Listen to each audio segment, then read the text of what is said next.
They didn't kill him for what he did, they killed him for what he carried. That's the contradiction sitting at the center of the Alex Pretti case, and it doesn't stay contained to Minneapolis. It follows you. Because if equipment can be rebranded as intent, legality stops being protection and starts becoming evidence against you. In the official response to Pretti's killing, attention locked onto his gear.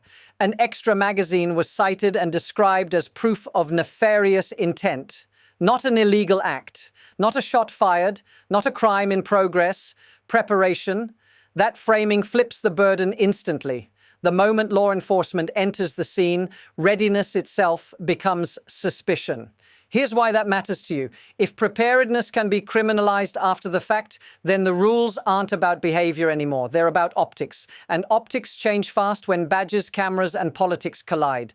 But here's the part nobody's saying out loud. This wasn't an offhand remark or a sloppy defense.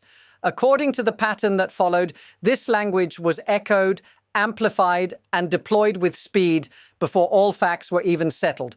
That suggests something bigger than one shooting. It suggests a test case. And once you see how that test was rolled out, the risk doesn't look abstract anymore. What we know so far is only part of the picture, and that's intentional. The core event is simple on its surface. Alex Pretti is shot and killed during a law enforcement encounter. Almost immediately, the conversation shifts away from the encounter itself and toward what he had on him. That shift happens fast, and it happens in sync. In the immediate aftermath, senior officials move publicly and in coordination, repeating the same emphasis. Not on sequence, not on commands given, not on timing, on equipment. The narrative hardens around the idea that Pretti's preparedness made the outcome inevitable. When a storyline locks in this quickly, it's usually not about clarity, it's about containment. This is where the framing matters, because this isn't being treated as an isolated tragedy. It's being positioned as a cautionary example, a signal. The message isn't, this went wrong. The message is, this is what happens. Notice what's missing from the early framing. There's no pause. No uncertainty, no admission that facts are still emerging, just confidence. So here's the question that reframes everything. If the justification comes prepackaged, what problem is it actually trying to solve? Because the answer doesn't stop with Pretti. The claim being made is stronger than it sounds. The argument isn't that a mistake happened, it's that the outcome was justified from the start. The justification centers on a single detail repeated again and again. An extra magazine described publicly as evidence of nefarious intent. That phrase does the heavy lifting. It transforms a passive object into motive. It collapses the gap between lawful possession and violent threat. Once intent is assumed, everything that follows becomes retroactively reasonable. Fear becomes foresight, force becomes prevention. This is why the language matters. Nefarious isn't a technical term, it's a moral one. It primes the audience to stop asking procedural questions and start accepting conclusions. By the time details emerge, the verdict is already emotional. Now notice what's missing. There's no parallel emphasis on what Pretti said, no focus on compliance or non-compliance, no timeline broken down second by second. Those details would complicate the story. Instead, the narrative stays clean. Equipment equals danger. Danger equals justification.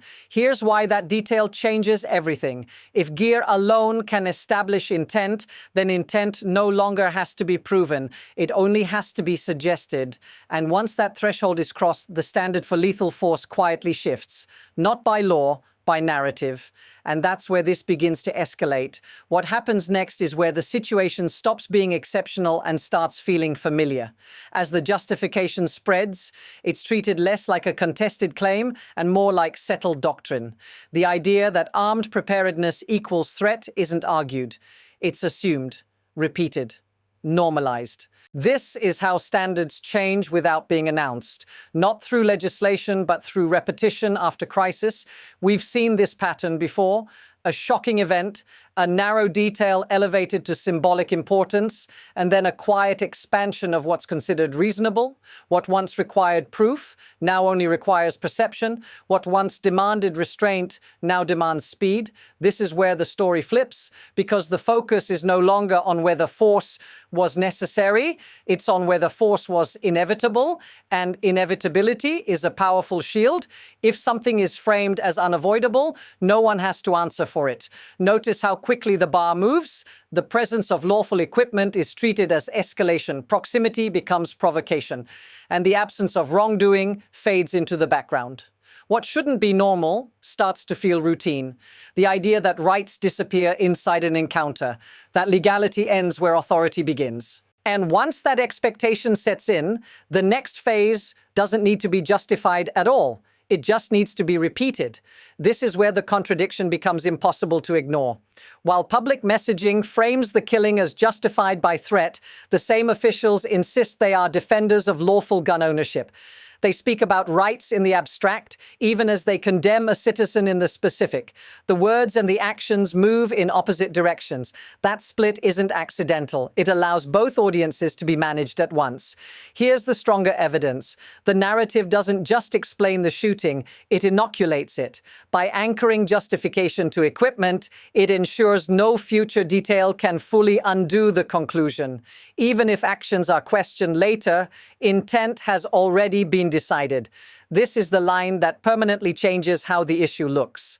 A right that only exists until it's exercised isn't a right. It's a suggestion. Notice what they don't reconcile. There's no explanation for how legality transforms into liability the moment enforcement arrives. No acknowledgement that millions of people carry the same equipment every day without incident. Instead, the contradiction is left unresolved. Support gun rights, condemn gun owners. Both statements coexist because they're never placed side by side. This is where trust erodes. Not loudly, quietly, because once people realize the rules depend on narrative convenience, they stop believing the rules are real. And when belief collapses, pressure starts to build. Now the pressure compounds, and it happens fast. Multiple developments stack on top of each other in a short window. Officials double down instead of softening. The language hardens, the justification broadens. Each response closes off another avenue for doubt. That acceleration signals loss of flexibility. When narratives move this quickly, they're usually being defended, not examined. This is where control starts slipping, because the more aggressively a conclusion is protected, the more questions it generates. Not from activists, from ordinary observers who recognize overcorrection when they see it. Watch how the situation compresses. A single shooting becomes a policy signal. A justification becomes precedent. A talking point becomes doctrine. There's no time given for facts to breathe, because breathing creates space, and space invites challenge. Here's the reset moment. What happens if this continues? If every armed encounter is preloaded with assumed intent, then every interaction becomes more volatile, not less. Tension rises on both sides. Officers expect threat. Citizens expect misinterpretation. Neither side trusts the margin for error. And when systems lose their margin, they don't fail slowly, they fail suddenly. Now pull the camera back and put yourself inside it. This isn't about ideology. It's about what happens to ordinary people when the rules feel unstable. The message being broadcast is simple and chilling. Lawful carry can be reinterpreted as provocation. Preparation can be reframed as intent. And that reinterpretation can happen instantly, in the worst possible moment. That changes how people behave long before any encounter ever occurs. You start to hesitate. You second-guess choices that were once routine. You wonder whether compliance will be seen as compliance or as a setup for suspicion. The right itself doesn't disappear on paper. It becomes psychologically expensive to exercise. This is how impact spreads without headlines. People withdraw, not because the law changed, but because the risk calculus did.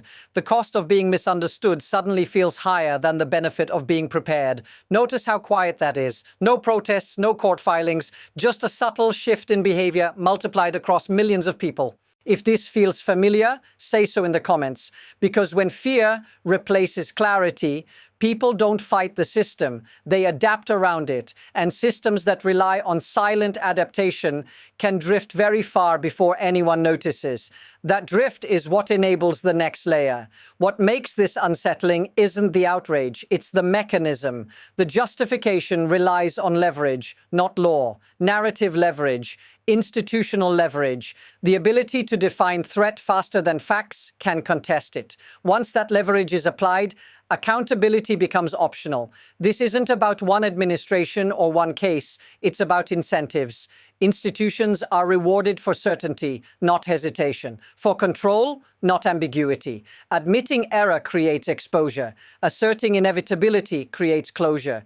So the system gravitates toward explanations that protect itself, even if they quietly redefine rights in the process. This is where mainstream coverage usually stops. It treats each incident as isolated, each justification as unique. But systems don't work that way. They learn, they adapt, they copy what works. Here's the unsettling insight. Power doesn't need to revoke rights openly if it can make exercising them feel dangerous. That's cheaper, cleaner, less visible. And once that approach proves effective, it doesn't stay confined to one issue. It becomes a template. The story isn't about force, it's about permission, who grants it, who withdraws it, and how quietly that transfer can happen while everyone is arguing about something else. Which brings us to what comes next. From here, the trajectory splits and neither path is comfortable. The current framing leaves room for two futures.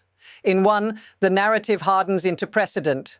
The idea that preparedness equals threat becomes baked into training, expectations, and split-second decisions. Nothing dramatic changes on paper, but encounters grow more brittle. Outcomes become more final. That path doesn't require coordination, it only requires momentum. The other path is quieter but disruptive. Scrutiny builds. Not loud outrage, but persistent doubt. Questions that don't go away. Internal hesitation. A growing gap between what institutions say and what people believe. That gap forces recalibration, not because of ideology, but because friction becomes operationally costly. Now watch how fast this could escalate. One additional incident, one conflicting detail caught on camera, one moment where the narrative can't fully hold. Systems that rely on inevitability are fragile when inevitability cracks. The next move hasn't been announced yet, but the conditions for it are already forming. And whichever direction this goes, it won't be decided by speeches. It will be decided by what happens the next time theory meets reality. That's where the story is headed. This case isn't just about Alex Pretti. It's about a rule change that never had to be voted on. The deeper insight is this.